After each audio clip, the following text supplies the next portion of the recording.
Today I'll be talking about waves of nature. Whoa, nature. What are waves of Mother Nature? The waves of Mother Nature can occur in many ways. For example, an earthquake, tsunami, and ripples or ocean effects are all considered a wave of nature. So most of them are really strong enough to cause damage to the land. As you can tell, it can break. That's the tectonic plates actually separating and going back into each other and making the plate rise, and then it causes the energy to explode. As we will get into that later. Um, as you can see, this is one of the disasters of what earthquakes can do and tsunamis. One of the most popular events would be the 2011 Japan tsunami, which in another term would be Tohoku earthquake and tsunami. This event happened in Japan, as you can tell. This was a disaster. Over 450,000 people went homeless and were, you know, homeless, and over 15,500 people were killed when this happened. Then the nuclear reactors, which were three of them, were all melted down. All this was caused by tectonic plate moving with an 8.5 earthquake.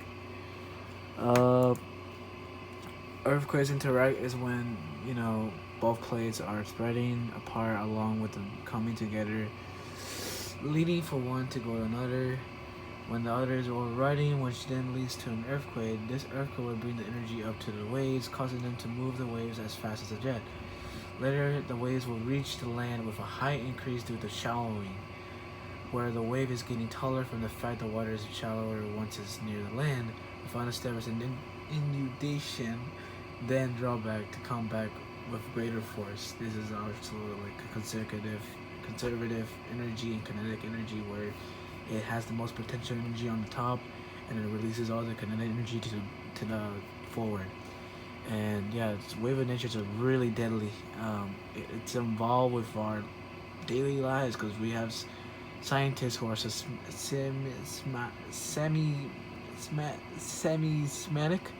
So I say there's scientists that study waves and all that stuff. So this is where I get into my next slide, where physics behind this. The waves in earthquakes have two types, which are body waves and surface waves. The body waves travel in the interior of the waves, where they come first before the surface waves. Body waves come in many forms and chronologically.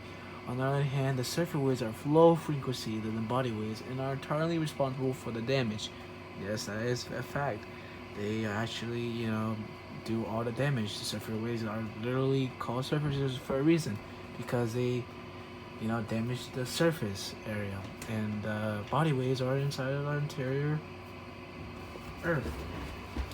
And so this is where my site is, right here. Three of them. Got a little from there.